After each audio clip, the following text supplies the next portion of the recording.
আমাদের জীবনে এমন কিছু সময় আসে যখন দেয়ালে পিঠ থেকে যায়, যখন আমাদের নির্দিষ্ট চাওয়া পূরণ করা ছাড়া আর বিকল্প কোনো পথ সামনে খোলা থাকে না।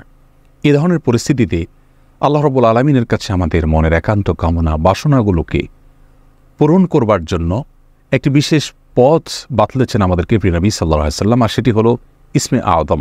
ইসমে আযম মানে হলো মহান নাম। আল্লাহ রাব্বুল আলামিনের এই ইসমে আযম তথা মহান নামের মাধ্যমে কোনো কিছু চাওয়া হলে তিনি সেটা পূরণ করেন।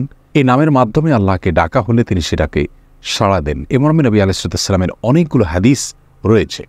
অনেক উলামা একরাম ইসমে আযম সম্পর্কে বলেছেন যে এটি হলো আল্লাহ রাব্বুল আলামিনের যে মূল নাম আল্লাহ, সেটি তার অনেকগুলো গুণবাচক নাম আছে। তমধ্যে থেকে আল্লাহ রাব্বুল আলামিনের যে মূল নাম আল্লাহ, এই নামের মাধ্যমে আল্লাহ রাব্বুল আলামিনকে ডেকে যদি বান্দা কোনো কিছু চান কায় মনোবাক্যে অন্তরের গভীর থেকে, তাহলে সে দোয়া আল্লাহ রাব্বুল আলামিন অবশ্যই কবুল করেন।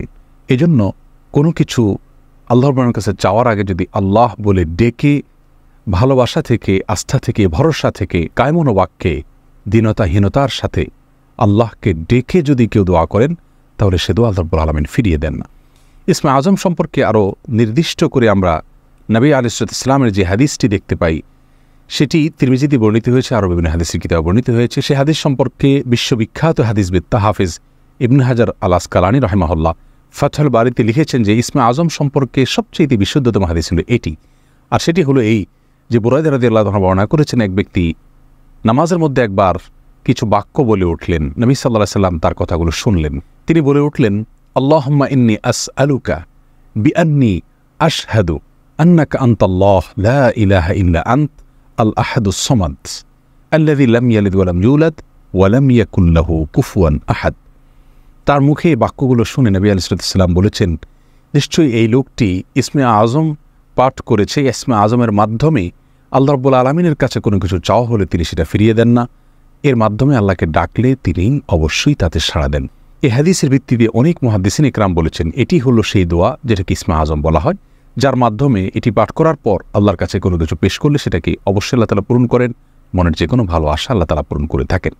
দোয়াটি আবারও বলছি, আল্লাহুম্মা ইন্নী আসআলুকা বিআন্নী আশহাদু আন্নাকা আনতাল্লাহ লা ইলাহা ইল্লা আনত আল আহাদুস সামাদ আল্লাযী লাম ইয়ালিদ ওয়া লাম ইউলাদ ওয়া লাম ইয়াকুল লাহু কুফুয়ান আহাদ। যার অর্থ হলো, হে আল্লাহ, আমি আপনার কাছে প্রার্থনা করছি এ মর্মে যে, এই জন্য যে, এই ভিত্তিতে যে আমি সাক্ষ্য দেই আপনি আল্লাহ, আপনি ছাড়া সত্যিকারের কোনো মাবুদ নেই, আপনি কারোর মুখাপেক্ষী নন, আপনি একক, এবং আপনি কাউকে জন্ম দেননি, আপনাকেও কেউ জন্ম দেয়নি, এবং আপনার সমকক্ষ আর কেউ হতে পারে না। এই বাক্যগুলো পাঠ করে আল্লাহ রাব্বুল আলামিনের কাছে কোনো চাওয়া পেশ করলে তিনি অবশ্যই সেটি পূরণ করেন। কেউ যদি অত্যন্ত সংক্ষেপে ইসমে আযমের মাধ্যমে দোয়া করতে চান, তাহলে তিনি আল্লাহ রাব্বুল আলামিনের প্রতি আন্তরিকতা, ভালোবাসা, শ্রদ্ধা, বিশ্বাস, ভক্তি এবং ভরসা রেখে আল্লাহকে ডেকে ডেকে মায়ার সাথে, মমতার সাথে আল্লাহর অনুগ্রহগুলোর কথা স্মরণ করে আল্লাহকে ডেকে ডেকে তার মনের চাওয়াগুলো পূরণ করবেন। এটা হবে ইসমে আযমের সবচাইতে ছোট ভার্সন। আর যদি কারোর হাতে সময় থাকে তাহলে তিনি ইসমে আযমের যে দোয়াটি আমরা কথা বলেছি, আল্লাহুম্মা ইন্নী আসআলুকা বিআন্নী আশহাদু আন্নাকা আনতাল্লাহ লা ইলাহা ইল্লা আনত আল আহাদুস সামাদ আল্লাযী লাম ইয়ালিদ ওয়া লাম ইউলাদ ওয়া লাম ইয়াকুল লাহু কুফুয়ান আহাদ। এই দোয়াটা তিনি পাঠ করবেন, করে আল্লাহর কাছে তার চাওয়া পেশ করবেন। জীবনের কঠিন মুহূর্তগুলোতে বিশেষ করে এই ইসমে আযম পাঠ করে আল্লাহর রাব্বুল কাছে দোয়া করব, সেটা অবশ্যই আল্লাহ তাআলা কবুল করবেন যদি দোয়ার মৌলিক শর্তগুলো আমরা পূরণ করে থাকি। হালাল বক্ষণ করা, কায় মনোবাক্যে দোয়া করা এবং দোয়ার ক্ষেত্রে আন্তরিকতা এবং ঐকান্তিকতা থাকা, এই বিষয়গুলোকে যদি খেয়াল করে আমরা দোয়া করি, ইনশাআল্লাহ বিইذনিল্লাহ আল্লাহ তাআলা আমাদের সে দোয়া পূরণ করবেন। কোনো কারণে সে দোয়া যদি পূরণ হতে আমরা না দেখি, তাহলে সন্দেহাতীতভাবে আমাদের বিশ্বাস রাখতে হবে এটা পূরণ এই মুহূর্তে না হওয়ার মাঝে আমাদের জন্য কল্যাণ নিহিত আছে। আল্লাহ তাআলা এর বিনিময় আমাদেরকে আখিরাতে দিবেন।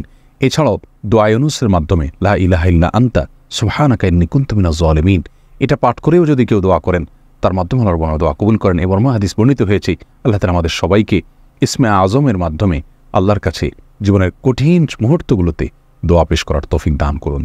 আসসালামু আলাইকুম ওয়া রাহমাতুল্লাহি ওয়া বারাকাতুহু।